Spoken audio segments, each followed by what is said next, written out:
Hey guys, welcome back to the Creating Gems podcast. I am Victoria Sinners, and we are now in part two of our debrief of this USA tour. I adore you. Ooh, I adore you. I came first, but you're ahead. And we have now gone through Los Angeles and have flown to Florida to Sanford, which was a new place that I've never been to, for our first two events of this tour. And so this was so cool, guys, and such a personal milestone for Creating Gems. And as a a movement, we actually haven't partnered with anyone yet. And so this was our first partnership event, and it was so flipping cool. And I got to again, the wild series of events. Social media is so cool. It's so powerful, guys, and it really is a force that can be used for good and not for evil. But I had this beautiful lady named Robin who had reached out to me, and we just started off with conversations. She is from the Netherlands and actually has a background working in the red light districts there. She will do outreach there, and just has a lot of really beautiful just information, I guess, is the easiest way to explain it. She has a wealth of information and it's so hungry to learn about red light districts, outreach, relating to people, how to get people out of this lifestyle that really want the help and want to leave. And so we just aligned on a lot of things, and a really unique reason why we collaborated together was because of the fact that I was basically exploiting people digitally, and she sees physical exploitation. And so we were able to kind of have this really unique intersection of going, hey, what happens online and behind the guys at a computer screen is number one, no different to the exact same type of exploitation that happens on the streets, but this bleeds into each other. And so, a lot in this kind of anti human trafficking, anti sex trafficking world, a lot of people are fully grasping to generalize the gravity of digital exploitation and how this bleeds into physical exploitation. A lot of people are so desensitized and they think because it's behind a phone, it's therefore not real. So that was kind of a lot of the heart posture behind why we wanted to do a event together and just do something unique and different. This is kind of controversial. I don't know what I should say there. No, but just being in this world already, I'm kind of noticing how it is a lot of go to an event, someone speaks, it's really depressing, and that's kind of it. There just seems to be a lot of events and people talk. And what I really love about Robin and her mind is the uniqueness of what she wants to do. She wants an experience. She wants people to come to these events and not just hear another anti-sex trafficking organization talk about why prostitution is bad, but how can you come and have takeaways and be immersed in this?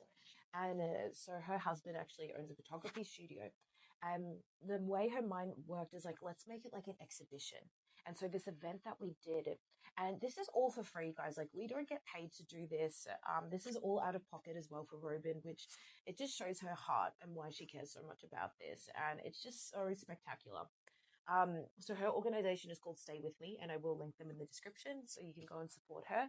But it's just spectacular. And so she got all these different printouts of photos of her and I when we were little, and imagery that kind of is a representation of, the missions that we're on. And there was this cool little QR codes that you could scan. It had all this information on them. And you'd come into this, um,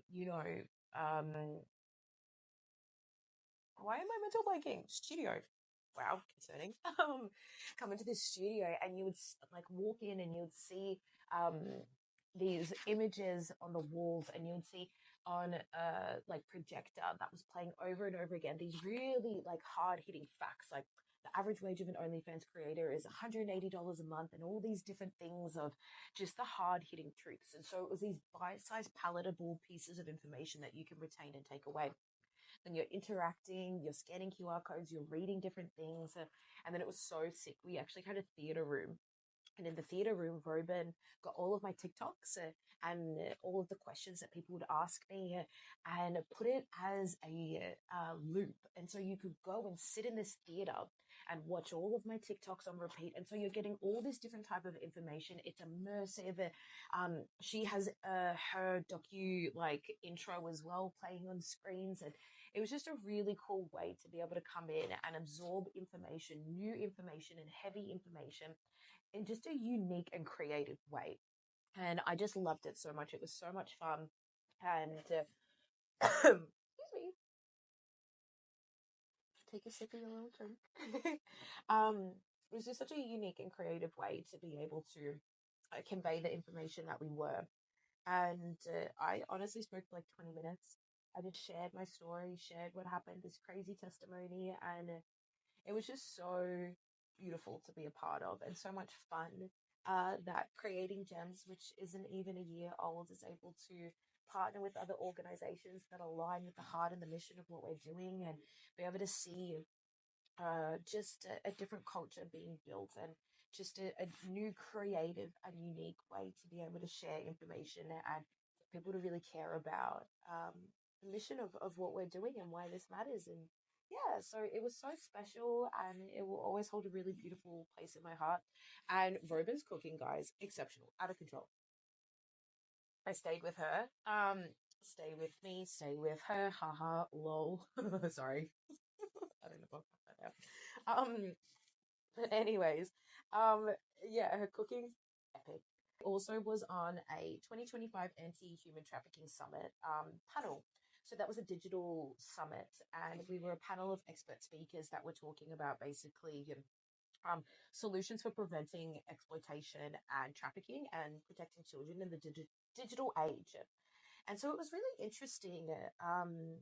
We were talking, it was me, a gentleman who's an officer in internet crimes against children, and a lady as well who's an executive director of a place called the Center of Hope.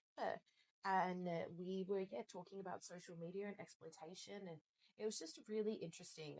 Some fun facts that I learned from this was 1 in 6 children are reported missing in 2022 who would run away and were likely victims of sex trafficking.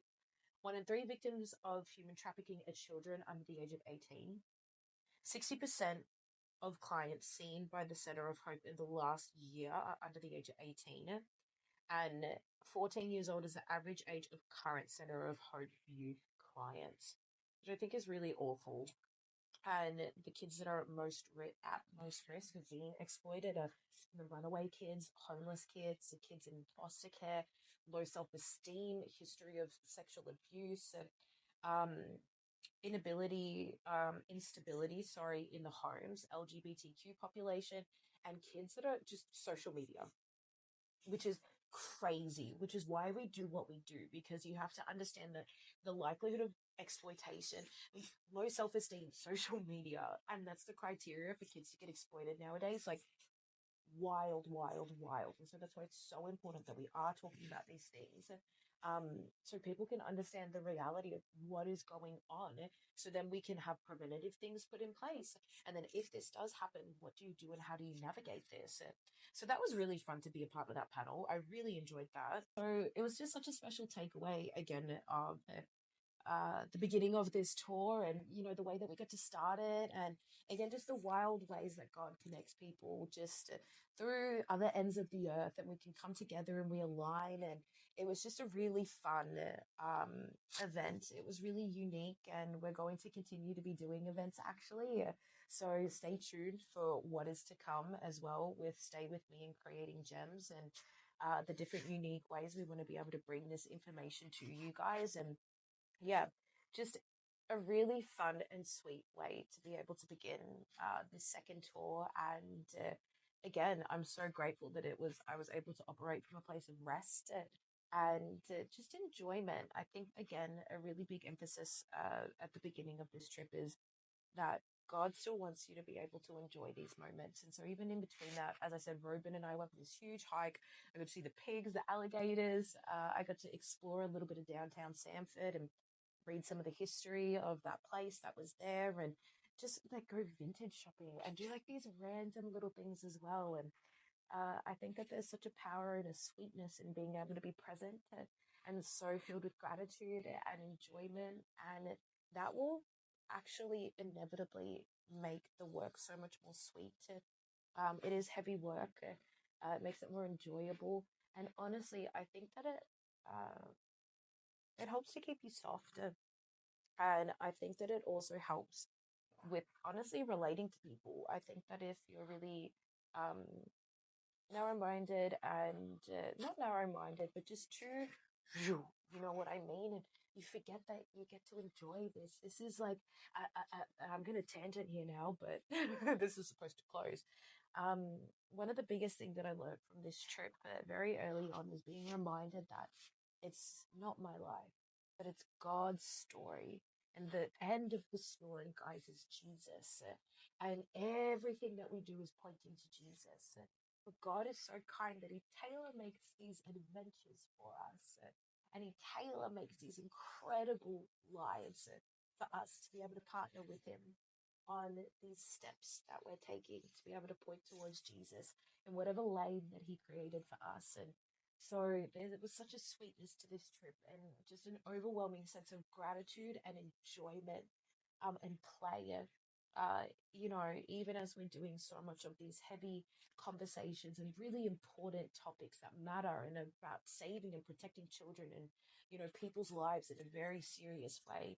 I think God is just so beautiful and so kind that He goes, hey, while you're on this journey, let's make sure that we're remembering that it's actually my story and I've just tailor made this beautiful adventure for you. And so that means that you get to enjoy it.